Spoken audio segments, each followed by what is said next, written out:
A todos los oyentes de Radio María, un día más, con la gracia del Señor, proseguimos el comentario del Catecismo de nuestra Madre la Iglesia. Estamos en el apartado que tiene como título Servidores de la Oración.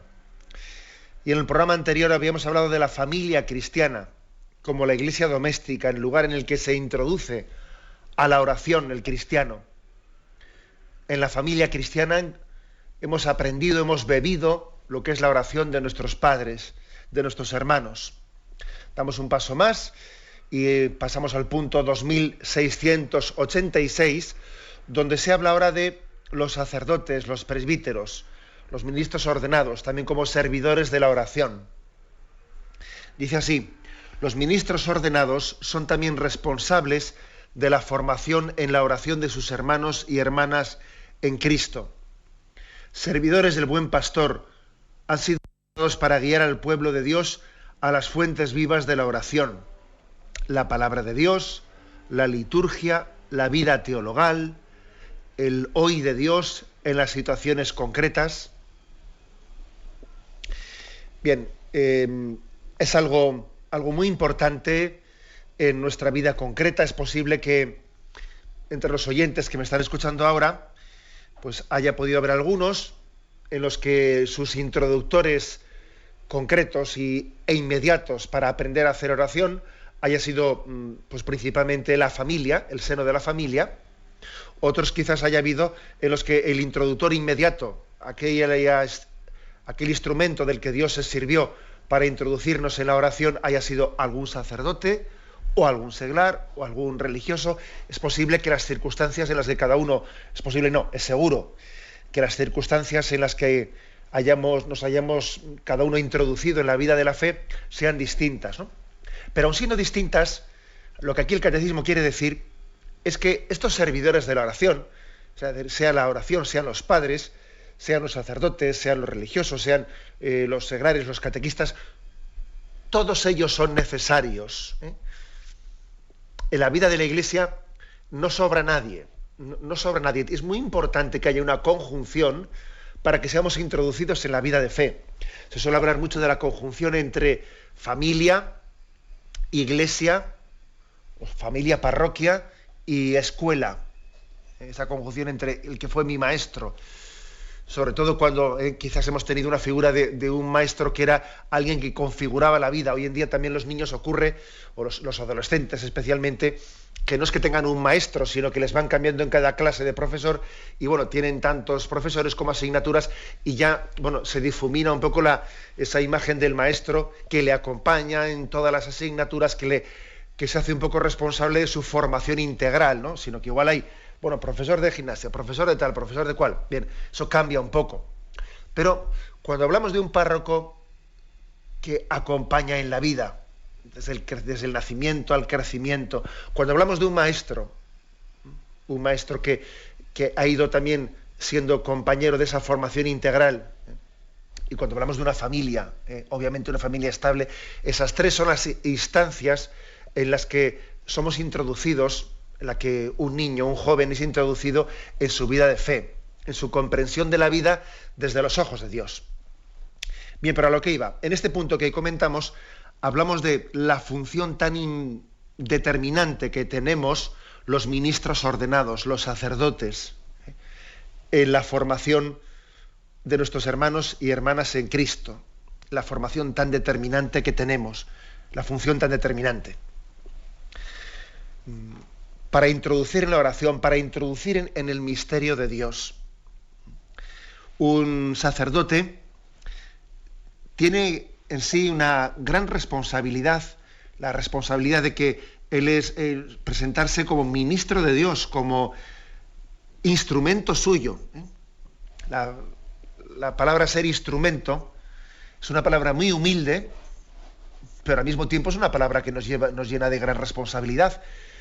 El que uno de nosotros se presente ante el pueblo de Dios y diga, me presento como instrumento de Dios. Bueno, ni más, pero ni menos tampoco. Ser instrumento yo no pretendo ser el Salvador ni el Redentor del mundo, que eso solo es Jesucristo. Quiero presentarme con una verdadera humildad, consciente, consciente de que es Dios el que lleva adelante la obra de salvación y nos elige como instrumentos suyos. Bueno, es una presentación humilde, pero uno dice, bueno, no más, pero no menos. Y ser instrumento de Dios es algo grandioso, poder estar introducido en el plan salvífico de Dios, que Dios se sirva de nosotros para llevar adelante su obra. Sí, es impresionante, o sea, es muy humilde ser instrumento de Dios, ser ministro de Dios, es algo muy humilde, pero al mismo tiempo muy grande, las dos cosas al mismo tiempo. Y quizás en esa humildad está su grandeza. Por eso los sacerdotes tenemos que tomar conciencia de ello, de cómo hasta qué punto pues, la vida de fe, la vida de oración de muchas personas está dependiendo de que este instrumento actúe adecuadamente. Somos responsables ante Dios de la formación y la fe del pueblo que se nos ha sido encomendado. En primer lugar, teniendo una gran disponibilidad, atendiendo a todos los que tocan nuestra puerta, a todos los que nos han sido encomendados, poniendo como la prioridad de las prioridades el cumplimiento de nuestro ministerio. Y no solo eso, sino no se trata únicamente de atender a los que tocan la puerta de nuestra casa, sino es más todavía, es tener el celo, la preocupación ardiente dentro de nosotros de que todos los que nos han sido encomendados lleguen a conocer a Jesucristo, lleguen a conocer a su amor y, entre comillas, no descansar hasta que lo podamos ver cumplidos, ¿no? Insistir a tiempo y a destiempo. Vemos esa imagen del santo cura de Ars, patrono de todos los sacerdotes, que verdaderamente se consumió, y cuando en la primera parte de su ministerio sacerdotal todavía los fieles no iban a él en masa, ¿no? Sino que él llegó al pueblo y en principio se encontró en la iglesia más bien sola y allí nadie iba a tocar la puerta del sacerdote. Bueno, pues como él consumía larguísimas horas de oración ante el sagrario, después durante su vida, bueno, pues tuvo que ir disminuyendo esas horas, pero vamos, mantuvo hasta en el momento en el que el santo cura de Ars tenía más vida apostólica, cuando miles y decenas de miles de personas acudían a él anualmente, él mantuvo hasta 2 horas diarias de oración, pero en la primera parte de su ministerio, cuando él estaba recién llegado y nadie acudía a aquella iglesia, el santo cura de Ars, en ese primer momento, llegó a tener en su horario diario hasta 8 y 9 horas de oración. Es curioso, ¿no? Él, antes de hablar a sus fieles de Dios, le habló a Dios de sus fieles.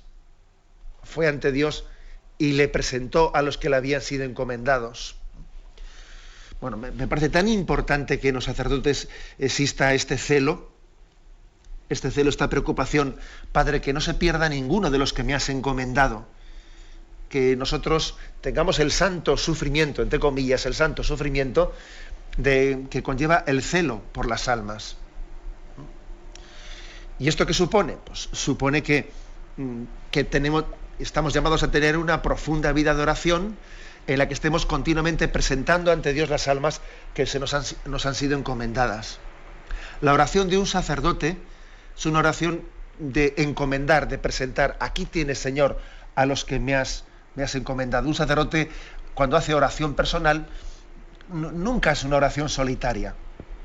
Es como cuando va una madre a rezar. A una madre no le pidas que ante Dios rece por ella misma. No, una madre está siempre con sus hijos presentes, ¿no? Está siempre con sus hijos presentes.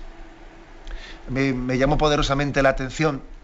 Estuve hace poco en Lourdes y tuve ocasión de estar en la procesión del Santísimo Sacramento, que es un momento emocionante, en el que el sacerdote, o el obispo que la presida, pues en la basílica y subterránea, con todos los enfermos que están allí colocados en sus carros, se va acercando con la custodia, con el Santísimo Sacramento, se va acercando y va dando la bendición, pues desde muy cerca a los grupos de enfermos aquí y allí, dando la vuelta a toda aquella gran iglesia subterránea. Y digo que me llamó la atención una madre una madre que, bueno, bien ella podía presentarse como enferma delante del Señor y con la preocupación del Señor, sana mis enfermedades, ¿no? Que en principio parece que un enfermo al santuario de Lourdes, bueno, pues parece que esa es la petición principal con la que podía ir, ¿no? Un enfermo pues va pidiendo a Dios que le dé la salud corporal si es su voluntad, pero sobre todo que le dé ahí la confianza para saber llevar su situación. Bueno, pero a mí lo que me llamó la atención fue que aquella madre, cuando me acerqué yo a la zona en la que ella estaba y cuando ella iba a recibir la bendición, me llamó la atención que aquella madre, enferma en un carro, sacó de repente una foto con todos sus hijos y la puso delante de esa custodia desde la que ella iba a recibir la bendición, como diciendo, yo no me presento sola delante de ti, aquí están mis hijos y te pido por ellos, etc. O sea, una madre nunca se acerca sola ante Dios cuando reza, lleva a sus hijos siempre como si fuesen una mochila que van colgando detrás de ella, ¿no? Como el canguro que lleva dentro de sí mismo pues, a sus crías. Bueno, pues si esa es la figura de la madre, tomemos pie de ella para entender lo que es el sacerdocio. Un sacerdote no se presenta en su oración nunca solo delante de Dios, sino que se presenta por los que me has encomendado. Y un obispo lo mismo, pues un obispo se presenta con sus seminaristas, con sus sacerdotes, ¿no? Esta es la forma de rezar que tiene el sacerdote. Es muy importante que el sacerdote no caiga en la tentación del desaliento por el hecho de que en este occidente nuestro y en este momento de secularización tenga muchas veces la impresión de que está predicando en el desierto. Aquí creo que en este momento se aplica más que nunca la imagen de San Pablo de insistir a tiempo y a destiempo. Ocurre que, claro, a diferencia de muchos sacerdotes que están en misiones, y en misiones suelen tener una entrega muy sacrificada, siendo muy sacrificada, pues claro, es muy satisfactoria, humanamente hablando, incluso en el sentido de que su entrega tiene una recompensa de gratitud por parte de los fieles, de gratitud, de colaboración, pues muy grande, ¿no? Sin embargo, la predicación del sacerdote en nuestro contexto occidental es una predicación que tiene que ser hecha en la fe, sabiendo que aparentemente existe un desinterés, aparentemente, que no nos tiene que equivocar, no nos tiene que engañar, no nos tiene que hacer perder la perspectiva de que en realidad también el hombre de hoy y de aquí y de ahora tiene un hambre y sed de Dios, aunque no la aparente. Detrás del deseo de felicidad existe un deseo de Dios, que es posible que por el influjo de este mundo, por esa especie de influjo tan grande que tiene de a uno de impedirle que se muestre en sus sentimientos más profundos delante de los demás, porque enseguida pues parece que es encasillado y este mundo y su concepción liberal de la vida y de la existencia nos impide mostrar los sentimientos más profundos de nuestro corazón. Porque en realidad el hombre occidental es más religioso de lo que aparenta ser. Más religioso de lo que aparenta ser, pero está cohibido y con una libertad verdaderamente muy condicionada por el qué dirán, por la imagen, que es curioso que aquí estamos continuamente reivindicando libertad, libertad, libertad, y dime de qué presumes o qué alardeas y te diré de qué careces. Esta imagen superficial y liberal, ¿no?, y materialista de la existencia que nos hemos hecho, nos tiene secuestrados nuestros sentimientos más profundos. Por eso el sacerdote no tiene que dejar o permitir, ¿no?, que el desaliento anide en su corazón, pues por el hecho de que no vea inmediatamente muchas veces en su predicación una respuesta inmediata, sino que tiene que tener la santa paciencia de decir, este hombre, esta mujer, este joven que está delante mío, tiene verdaderamente hambre y sed de Dios. Y yo creo que necesita de las palabras de vida eterna de Jesucristo. Porque, bueno, precisamente existe esa enfermedad de la anorexia, de esa enfermedad de la anorexia que consiste en que alguien ha llegado a perder la percepción de la realidad y piensa que está gordo, piensa que le sobra la comida cuando en realidad se muere de hambre. Esa especie de anorexia espiritual también está presente en nuestra cultura materialista, ¿no? Y uno piensa que no puede llegar a tener una percepción distorsionada de la realidad pensando que él no tiene unos valores espirituales, que él no necesita de Dios, cuando en realidad está a punto de perecer, está en los huesos, entre comillas, ¿no? Está a punto de perecer porque precisamente carece de ese alimento que le da vida. He ahí el sacerdote, como instrumento de Dios ante una cultura que bien puede ser anoréxica espiritualmente hablando, pero que tiene más necesidad de Dios que nunca, más necesidad de Dios que nunca. Tenemos un momento de reflexión y con... Programa Catecismo de la Iglesia Católica, con Monseñor José Ignacio Munilla. Continuamos la explicación del punto 2686, en el cual se nos habla de cómo los ministros ordenados, los sacerdotes, son servidores de la oración. Dice, servidores del buen pastor, ordenados para guiar al pueblo de Dios a las fuentes vivas de la oración. La palabra de Dios, la liturgia, la vida teologal, el hoy de Dios en las situaciones concretas. En primer lugar, guiar al pueblo de Dios a las fuentes de agua viva, a la palabra de Dios, dice en primer lugar el catecismo, a la palabra de Dios. Un sacerdote está llamado a mostrar ante el mundo la importancia de la revelación, la importancia de que Dios haya hablado, de que Dios se haya mostrado, y la necesidad de saber distinguir y discernir entre lo que es palabra de Dios y palabra de los hombres.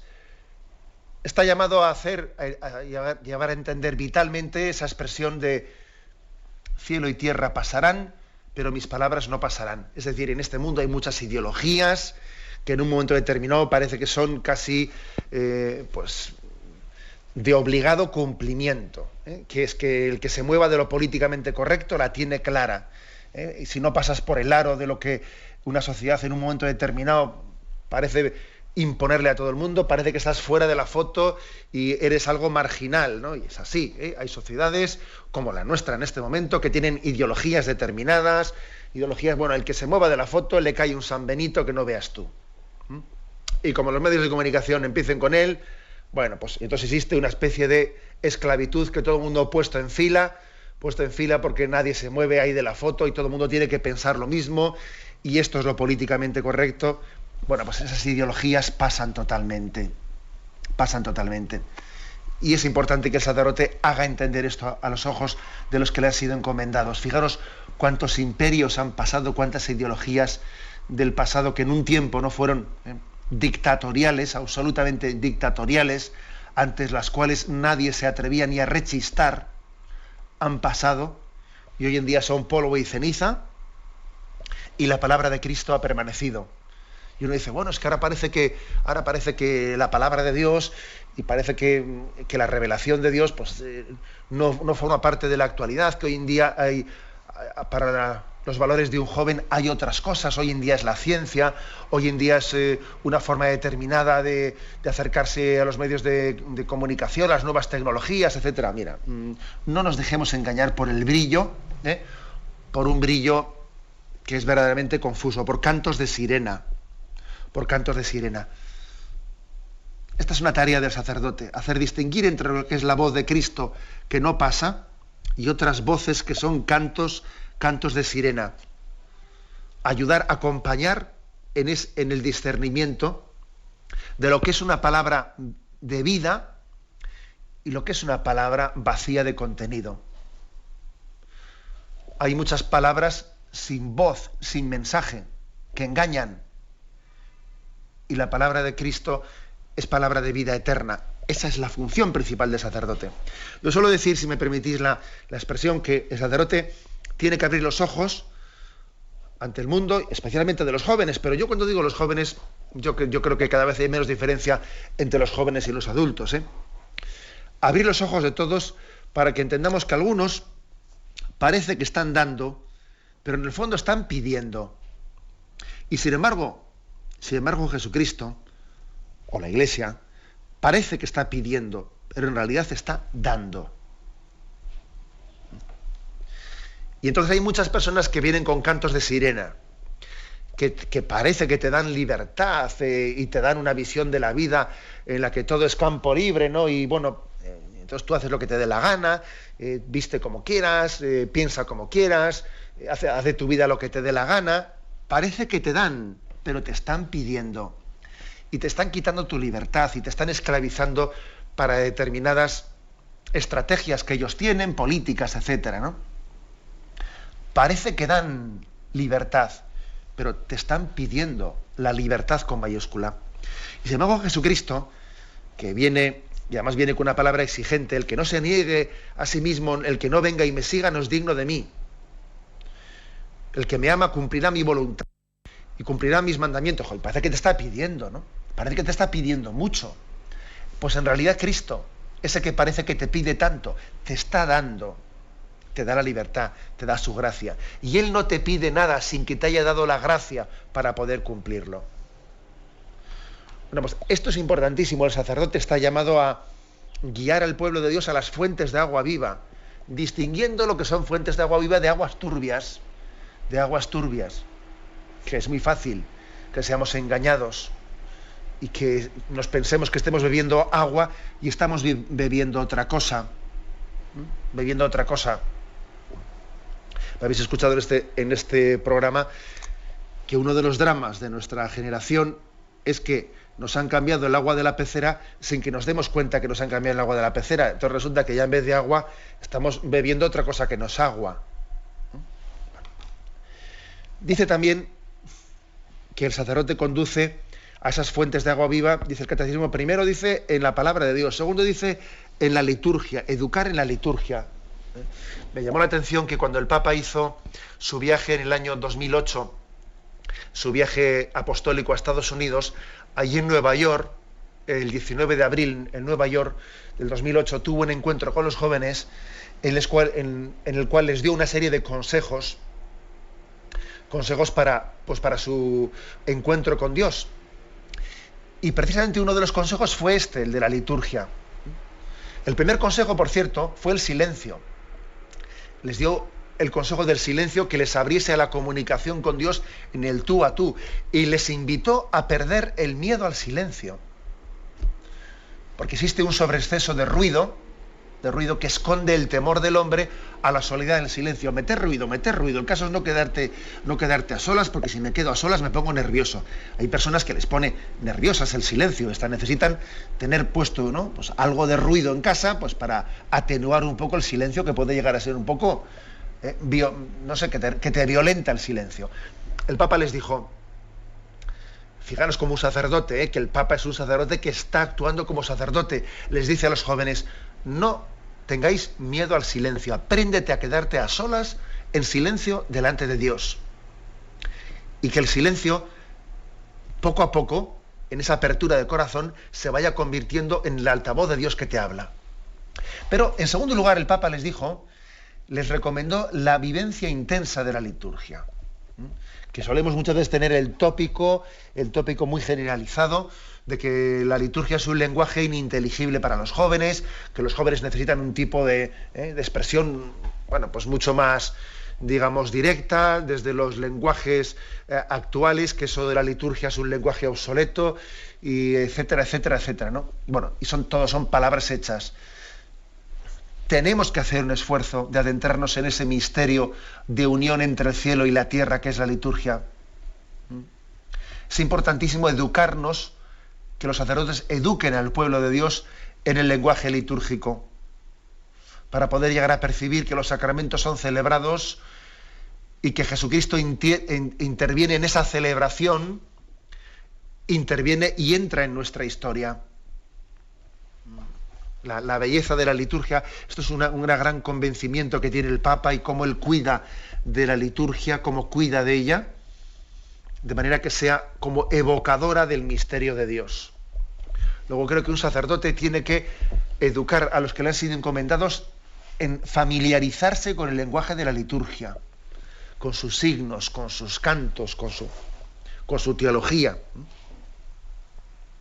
Damos un paso más y dice también, el sacerdote guía al pueblo de Dios a las fuentes de agua viva, hacia la palabra de Dios, hacia la liturgia, hacia la vida teologal. La importancia de que el sacerdote comunique, mira, lo principal de nuestra vida es vivir en Dios y ponerle a Dios no como una guinda, que a veces uno dice, bueno, pues yo hago mi vida y luego la adorno con una guinda, la adorno con un toque de religiosidad. No es que yo le dé un toque de religiosidad a mi vida, es que Dios es el sustento de mi vida, es la columna vertebral, que es muy distinto. Dios no es un adorno, sino que es la columna vertebral. En Él vivimos, nos movemos y existimos. Y qué importante es que el sacerdote transmita esta visión de la vida, de la existencia, y que ponga como ideal máximo el vivir en gracia de Dios. Vivir en gracia de Dios. Ese es el ideal máximo del cristiano. Eso se desprende lógicamente de la vida teologal, de que Dios sea el centro de nuestra vida. Yo recuerdo con mucho cariño que en la educación que recibí en el colegio religioso en el que estudié, el sacerdote del colegio nos repartió en un momento determinado unos ejercicios espirituales que hicimos allá por los 15 años o 16 años, una estampa del Cristo de Velázquez, recuerdo que era, y el texto era: viviré habitualmente en gracia de Dios, y si caigo, me levantaré. Ese era el texto. O sea, es decir, este es el ABC de nuestra vida. Viviré habitualmente en gracia de Dios, y si caigo, me levantaré. Es decir, no voy a permitir que Cristo deje de ser el centro de mi corazón nunca.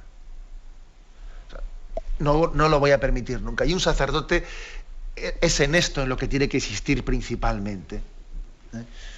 Que todos los que le han sido encomendados vivan en gracia de Dios, que tengan a Cristo como columna de su vida, como centro de su existencia, como razón de ser. Y por último, dice, el sacerdote acompaña a los que le han sido encomendados para beber de las fuentes de agua viva, de la palabra de Dios, de la liturgia, de la vida teologal. Dice por último, del hoy de Dios en las circunstancias concretas. Del hoy de Dios. ¿Qué quiere decir esto? Que también se trata de ver el hoy, las circunstancias que nos rodean, los acontecimientos de nuestra vida, de nuestra sociedad, ver también en ellos, ver cómo Dios está hablando. Dios está hablando de las cosas que ocurren a mi alrededor. No pensemos nunca que esto está tan desmadrado, que se le ha ido a Dios de las manos, y entonces la historia humana es una historia en la que ya Dios no habla. Dios habla en la Biblia. Dios habla en la Biblia, pero claro, fuera de la Biblia, esto es el lenguaje del demonio, porque esto se nos ha ido de las manos. No es así. Es verdad que también el príncipe de las tinieblas es el príncipe de este mundo y él lleva adelante su estrategia, pero a Dios no se le escapa la historia de la mano. Él es el Señor de la historia, y también lo que acontece a nuestro alrededor, las situaciones de nuestra familia, las cruces que en ellas vivimos, las contradicciones, los reveses, los pequeños éxitos, los grandes gozos. También estamos llamados a hacer oración, llevando nuestra vida, los acontecimientos de la vida delante de Dios. Cuando nos ponemos a hacer oración, no se trata de que nos olvidemos de la vida para empezar a rezarle a Dios, no, sino que llevamos nuestra vida, la llevamos a sus ojos, a su presencia, igual que os decía que el sacerdote o la madre, ¿no? La madre se pone a hacer oración y pone sus hijos delante de Dios. El sacerdote se pone a hacer oración y presenta a todos los que le han sido encomendados ante Dios. Así también cualquiera de vosotros está llamado a ser educado en ese sentido, a ver en la vida que nos rodea los signos de Dios en los que Él está actuando, los signos de Dios, y ser capaz de hacer de ellos también ocasión de oración.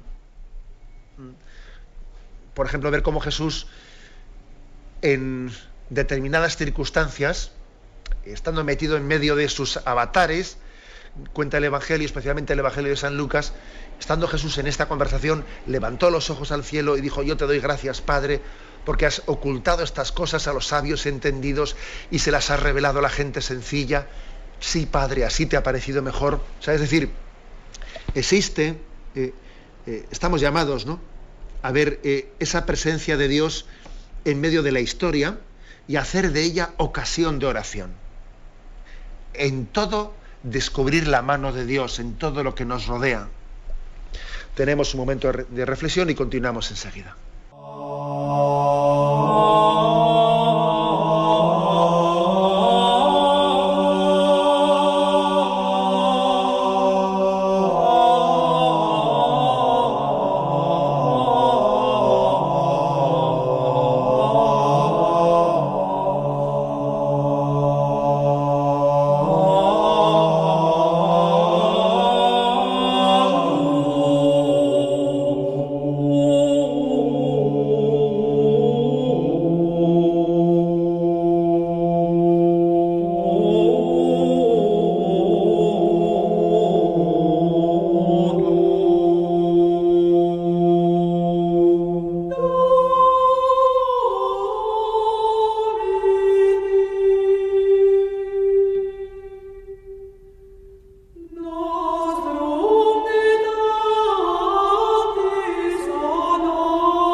Continuamos en esta edición del Catecismo. Queremos concluir este apartado que habla de los ministros ordenados, de los sacerdotes, como servidores de la oración. Para enriquecer la exposición de este punto se nos remite a un decreto del Concilio Vaticano II, Presbyterorum Ordinis, que era un decreto que habló sobre el sacerdocio, los puntos 4 al 6. No lo voy a leer porque sería mucho, pero sí que voy a extraer algunas cosas de la Presbyterorum Ordinis. La importancia de que los sacerdotes sean introductores, sean embajadores en la oración. De un sacerdote se espera no solo que enseñe cosas, no solo que enseñe doctrina, se espera que él sea maestro de oración, sea testigo de la oración. Fijaros que podría haber como un desequilibrio en la vida de un sacerdote, en el cual tiene que haber una parte muy importante en la que él dedique a la enseñanza magisterial. También tiene que haber otra parte importante en que, aparte de la enseñanza, él la dedique a la práctica de la caridad, especialmente con los más pobres. Lógicamente tiene que haber otra parte de su vida que la dedique al gobierno de su parroquia, de su tarea.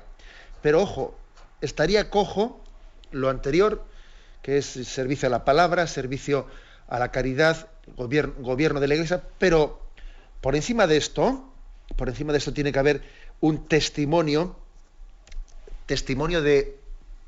de vida orante, testimonio de vida orante. Puede ocurrir que un sacerdote se dedique a celebrar sacramentos, que predique mucho la palabra de Dios, que sea muy organizador de su parroquia, pero le falta algo clave, le falta un alma que en todo lo anterior, en la celebración de los sacramentos, en la predicación de la palabra, tiene unas homilías muy preparadas, en el gobierno de la parroquia, en medio de todo esto, puede tener un riesgo de ser, entre comillas, funcionario. Y cuando digo funcionario es que todo lo anterior lo hace un poco por el cumplimiento de un deber de querer tener todo bien apañado, todo bien organizado, pero puede faltarle un calor de vida que solamente da el tener una intensa vida de oración. Los sacerdotes solemos tener el riesgo, que a veces digo yo, el riesgo del camarero, que existe el riesgo del camarero que se pone con una bandeja a repartir suculentos manjares y va por toda la sala allí pues repartiendo el camarero, y igual él se queda sin nada para comer.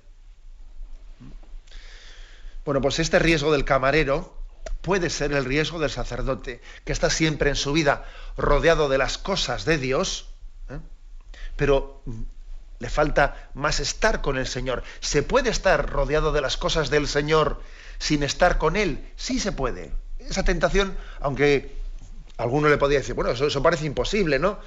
Que es que el demonio es muy astuto, y eso nos puede ocurrir. Nos puede ocurrir, y también el que os habla por la experiencia, y los sacerdotes que me están escuchando lo entienden perfectamente. Claro que tenemos ese riesgo de estar siempre en medio de las cosas de Dios, pero más como cosas que como Dios, que como de Dios. Entonces uno al final pone el acento en las cosas que tiene que hacer, en vez de poner el acento en que son de Dios. Igual que hace poco les decía yo a unos niños que iban a hacer la primera comunión, estaba con sus padres, y primera comunión, ¿no? Y les decía, ¿dónde ponéis el acento? O sea, ¿qué es más importante? ¿En el hecho de que sea primera, y entonces se hace una fiesta por ser primera, o en el hecho de que sea la comunión con Jesús? Si yo pongo el acento en que es primera, entonces parece que la fiesta consiste en que, como es la primera vez, hacemos la fiesta, pero sí es mucho más importante la segunda parte de la palabra, que es la comunión. ¿Qué más importa que sea la primera, la segunda, la tercera, la cuarta? Lo importante es estar con Jesús. De poco me sirve a mí que sea la primera si la segunda y la tercera ya no va a ser. Aquí pasa, bueno, pues eso que le pasa al niño y a la familia que hace la primera comunión, y se le va toda la fuerza en que sea la primera y se olvida de que lo importante es la comunión. También nos puede pasar a los sacerdotes, que tenemos siempre entre manos las cosas de Dios, pero estamos más centrados en las cosas que en que son de Dios. Son de Dios, entonces como son suyas, lo lógico es que nosotros las vivamos no como si fuese yo el que llevo adelante, ¿no?, esta barca, sino la lleva Él. Entonces, si es Él el que la lleva, la vida de la Iglesia, la vida de una parroquia, el ministerio de un sacerdote no se puede llevar a cabo sin la oración, porque es Él el que conduce esta historia, y no soy yo el que la conduzco. Cuando uno tiene claro que Dios lleva adelante su obra de evangelización y nosotros solo somos instrumentos suyos, entonces la oración es la que tiene que conducir esto. La oración tiene que estar impregnando todo el gobierno de la Iglesia, la vida, la celebración de los sacramentos, la predicación de la palabra. Porque si no hay oración, existe, no digo explícita, pero implícitamente existe una tentación en la que estamos cayendo, que es pensar que yo no soy instrumento, sino que soy yo el que dirijo la barca. Luego también hago esta llamada de atención a mí mismo, según la predico. Os podéis imaginar cuántas veces cosas que nos toca predicar, como la que yo ahora mismo estoy diciendo, uno tiene conciencia, según lo está diciendo, dice José Ignacio, y esto va en primer lugar por ti. Los sacerdotes tenemos un servicio que muchas veces para nosotros es una llamada a la humildad, que es continuamente estamos predicando cosas que según las predicamos es como si nos pusiésemos ante el espejo y nos dijésemos, y esto va por ti mismo, La centralidad de la oración en el ministerio sacerdotal, esto es determinante.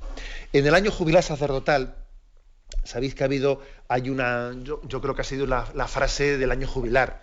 El Papa la extrajo, en esa carta de convocatoria, extrajo una frase del santo cura de Ars que decía: el sacerdocio es el amor del corazón de Jesús. El sacerdocio es el amor del corazón de Jesús.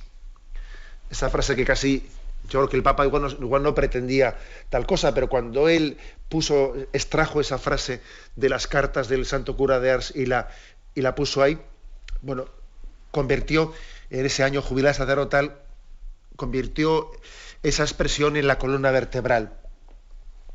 Ciertamente, el sacerdote cuando celebra los sacramentos está dejando que el amor del corazón de Cristo llegue a nosotros en cada sacramento, ese instrumento de Cristo que quiere acariciarnos y quiere decirnos una palabra de consuelo. Cuando el sacerdote predica la palabra de Dios, está permitiendo que Cristo venga a los suyos y les consuele. El consuelo de la palabra de Dios. Cielo y tierra pasarán, pero mis palabras no pasarán. Y cuando el sacerdote reza por los que le han sido encomendados, es el amor del corazón de Jesús el que está llegando a nosotros. Encomiéndenos, ¿no? Le decimos al sacerdote, le pedimos que nos encomiende, que nos tenga presente en el altar. Cuando un sacerdote va a celebrar la Santa Misa y le pedimos memento, se dice, ¿no? Es una costumbre, así como después de haber celebrado la Santa Misa, cuando se llega a la sacristía, hay una expresión tradicional que dice el sacerdote, se inclina delante del crucifijo y dice prosit, que aproveche, quiere decir, ¿no? Y se responde invita en eterna, ¿no? Que aproveche en la vida eterna. Estos misterios que hemos celebrado nos aprovechen para la vida eterna. Esto se suele decir después de haber celebrado la misa. Antes de haber celebrado la misa, es la costumbre que ante el sacerdote que va a celebrar la Eucaristía se le diga memento. Es decir, téngame presente, recuérdenos, estando en ese momento en el que cogemos el cuerpo y la sangre de Cristo y sacramentalmente hacemos esa ofrenda del por Cristo, con Él y en Él, a ti Dios Padre Omnipotente. Es el memento, ténganos presentes, es decir, el sacerdote en ese momento en la patena junto con Cristo, en Cristo, lo ofrece todo, todo será para bien en aquellos que aman y esperan a Dios. Toda la historia de nuestra vida es redentora si la unimos a Jesucristo. Por eso le pedimos al sacerdote que en esa ofrenda del sacrificio de Cristo una al sacrificio de Cristo, y nosotros también lo hacemos, porque también nosotros somos oferentes. No solo el sacerdote que preside el sacrificio ofrece, también los que participamos de la Eucaristía somos oferentes y nos unimos a la ofrenda del sacerdote en ese por Cristo, con Él y en Él, consagrando el mundo, consagrando nuestra vida para la gloria de Dios, ¿no?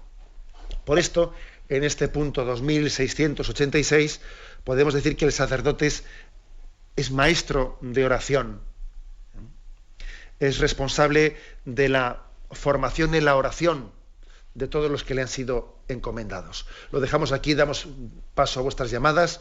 Podéis llamar al teléfono 917-107-700, 917-107-700. Sí, buenos días, ¿con quién le hablamos? Buenos días, monseñor. Mire, Sí, primero darle las gracias porque llevo años escuchándole y bueno, en concreto ayer escuché, bueno, antes de ayer, a los tres monseñores que hablaron y bueno, yo es que quería preguntarle si el obispo o el arzobispo de una diócesis no puede obligar a los sacerdotes que estén en sus confesonarios, porque se da el caso de que va uno a confesarse y hay iglesias que sí están, pero en otras no están en los confesonarios. Y oiga, yo para mí, que un sacerdote esté en el confesonario, pues me da una gran tranquilidad, pues yo lo comparo como un médico. Cuando uno está enfermo va al médico a que le cure. Y creo que es más importante cuando uno está enfermo del alma que le alivie. Entonces, ¿por qué no están los sacerdotes en los confesonarios? Bien, pues la verdad es que, mire, esa es una de las cosas en las que no solo los obispos, sino también el propio Santo Padre, yo creo que más insisten, en que yo soy consciente de que los sacerdotes ahora mismo, y máxime en un momento de escasez de sacerdotes para atender la pastoral, pueden tener el riesgo de priorizar otras cosas, en que uno diga, vamos a ver, aquí hay muchas cosas, ¿por dónde empiezo? ¿A qué cosas le dedico yo más tiempo en mi horario diario? ¿Le dedico más tiempo a organizar estas reuniones? ¿Le dedico más tiempo? Yo creo que nos engañaríamos si pensásemos que puede haber otras actividades que tengan prioridad sobre la atención del ministerio del perdón de los pecados, que tiene que tener una centralidad absoluta en nuestra vida. Dice usted, los obispos no pueden obligarles a que estén, bueno, como usted se puede imaginar, no se trata de obligar físicamente, sino se trata de transmitir la convicción de que eso es así, porque obviamente un sacerdote mal papel va a hacer en un confesionario si está allí sin esa convicción de que lo que estoy haciendo es lo más importante que puedo hacer en estos momentos, ¿no? Eso creo que seguro que usted se da cuenta de ello. Pero obviamente esta convicción tenemos que transmitirla. ¿Cuál es quizás la mejor forma? Yo creo que yo a los sacerdotes les suelo decir que la mejor forma de que ellos se conviertan en apóstoles del sacramento de la confesión es que ellos mismos se confiesen bien. Cuando uno se confiesa bien, se da cuenta de la misericordia de Dios que ha tenido con él, y entonces el sacerdote, el mejor apóstol del sacramento de la confesión, es el que él se confiesa bien. Él se da cuenta de el regalo que Dios le hace cuando recibe el sacramento de la penitencia. Ojo con esto, ¿eh? Y también me dirijo a todos los sacerdotes en este momento. Yo creo que es posible que uno de los motivos por el que hayamos abandonado muchas veces el confesionario es porque nosotros mismos no nos confesamos bien, y a menudo, y con intensidad y con profundidad. Y entonces por eso no valoramos lo que debiéramos de valorar el sacramento de la confesión. Luego, seamos hijos de la misericordia, para después también ejercer esa paternidad de misericordia hacia los demás. Adelante, vamos a un siguiente oyente. Buenos días. Buenos días. Ignacio. Sí, adelante, le escuchamos. Mire, es que el otro día que habló sobre el Santo Rosario, me refirió que San Pío V había sido el iniciador de la devoción. Yo yo había leído algo de Santo Domingo de Guzmán. Sí, de acuerdo, bien, muchísimas gracias. Sí, lo que pasa es que yo distinguí teléfono que le respondo por la radio. Yo distinguí entre lo siguiente, ¿no? San Pío V, él hizo digamos, a nivel de reconocimiento de la Iglesia, él hizo un decreto de reconocimiento de esa devoción, que popularmente tiene en Santo Domingo de Guzmán su inicio, pero digamos que Santo Domingo de Guzmán se recurre a él pues como un iniciador, o por lo menos alguien que difundió tremendamente la devoción del rosario, pero fue San Pío V el que de alguna manera le dio un reconocimiento oficial desde la vida de la Iglesia. Damos paso a un siguiente oyente. Buenos días. Buenos días. Sí, le escuchamos. Adelante. Buenos días, padre. A ver, padre, me quiere sacarte una duda, porque resulta que yo le llamé una vez a usted diciendo que yo era católica, practicante, pero lo único que yo tengo en mi corazón es que a veces no voy a misa, no siempre, dejo alguna misa, pero cada noche hago acto de contrición. Yo no puedo ir a comulgar aquel día que no me he confesado de ir a aquella misa. Bueno, yo se lo pregunté a usted. Luego me confesé y se lo pregunté a un cura. Y un cura me dijo, uno le dirán que sí y los otros le dirán que no. Me tiene desconcertada, no sé qué tengo que hacer. Si puedo ir a comulgar sin haber ido a misa o no puedo ir a comulgar. Padre, quiero hacerle otra pregunta que me tiene.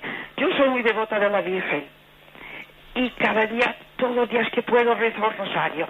Pero es que no sé qué me pasa, padre, porque cuando voy a comprar, cuando me levanto de la cama, ya estoy rezando, voy a comprar, rezo, dentro del coche rezo, siempre tengo la voz, la oración en mi boca. ¿Qué me pasa, padre? Ya. Eso quería preguntarle, que me quiere de estas dudas. Muchas gracias. Bueno, la verdad es que me parece que hoy tenemos una conexión con muchos ruidos. No sé si los oyentes la estarán escuchando como estoy escuchándola yo, pero bueno, creo que más o menos hemos entendido lo que estaba preguntando. Vamos a ver. Dice el tercer mandamiento, santificarás las fiestas. Y la Iglesia ha concretado ese mandamiento pues con la asistencia a la Santa Misa los domingos. Bueno, entonces vamos a ver si una persona no asiste los domingos a la Santa Misa, y estamos hablando de que no asiste no porque tenga una causa justificada que le impida asistir a la Santa Misa, sino que por pereza o por dejadez no quiere asistir a la Santa Misa. ¿Me explico? Yo, lógicamente, ahora no estoy hablando del caso concreto del oyente, que no conocemos sus circunstancias particulares, porque aquí quizás el valor de las preguntas no es tanto el aplicarlo a la persona que ha hecho la pregunta, que no conocemos sus circunstancias particulares. Pero cuando una persona deja de asistir a la Santa Misa el domingo, pues no por una causa justificada, sino por pereza, por dejadez, por lo que fuera, pues yo creo que sí ha cometido una falta grave, una falta de aprecio al amor de Dios, un no aprecio del don de Jesucristo que nos entrega su vida, y que sí que nos debemos de reconciliar antes de acercarnos al sacramento de la penitencia, digo, de la Eucaristía. O sea, lo digo así de claro, y me parece que muchas veces le hemos quitado importancia, bueno, pues el cumplimiento dominical, bueno, eso es una cosa que... No, vamos a ser claros. Y además también, luego existe una cuestión que es yo diría, de pedagogía, de psicología, ¿no? Es decir, es que una vez que hemos empezado a dejar la Eucaristía dominical, inevitablemente ocurre que la estima de la Eucaristía va disminuyendo. Aquello que tú puedes o no puedes recibir, o que no es tan necesario, ¿no?, recibir, quiere decir que ha perdido grados de importancia en tu jerarquía de valores, es obvio. Si una cosa puedo o no puedo recibirla, dependiendo de que me apetezca o no me apetezca, quiere decir que para ti es menos importante. Es menos importante. A nadie se le ocurre decir, bueno, yo hoy como, no como, no. Ya sabes tú cómo comes todos los días. Si no estarías enfermo, claro. Bien, o sea que creo que la centralidad de la Eucaristía en nuestra vida es muy significativa de nuestra vida de fe, de nuestra vida teologal. Es imposible decir, creo y amo a Dios, y acordémonos de que el primer mandamiento dice, amarás a Dios sobre todas las cosas. ¿Cómo se puede cumplir el primer mandamiento, que es principal, sin cumplir ese tercer mandamiento de santificar las fiestas? A mí me parece imposible. Es imposible que alguien diga que ama a Dios sobre todas las cosas y lo diga en verdad, si luego dice, bien, pero no me apetece la Eucaristía. Hombre, vamos a ver, eso no es una contradicción. Creo que esa es la respuesta que podemos darle a la oyente. Y con respecto a lo que luego ha dicho sobre, la verdad es que no le he entendido muy bien la segunda parte de la pregunta, pero yo creo que lo que ella ha venido, bueno, en nuestra devoción a la Virgen María, pues también se trata de que la devoción del rosario, etcétera, puede ser vivida de una manera en la que después intercalemos la presencia de María en otros momentos de nuestra jornada. Yo creo que también el rosario puede estar vivido no solamente como una devoción que en una hora determinada de la jornada realizamos, sino también intercalar de Aves Marías, de esa oración del Arcángel Gabriel a María, intercalar de Ave Marías pues otros momentos de nuestra vida, y hay quienes rezan el rosario salpicándolo o repartiéndolo, un misterio aquí, otro misterio en otro momento, y es una manera de vivir en presencia de Dios y de que de la mano de María nos introduzcamos en su presencia. Tenemos el tiempo cumplido, me despido con la bendición de Dios Todopoderoso, Padre, Hijo y Espíritu Santo. Alabado sea Jesucristo.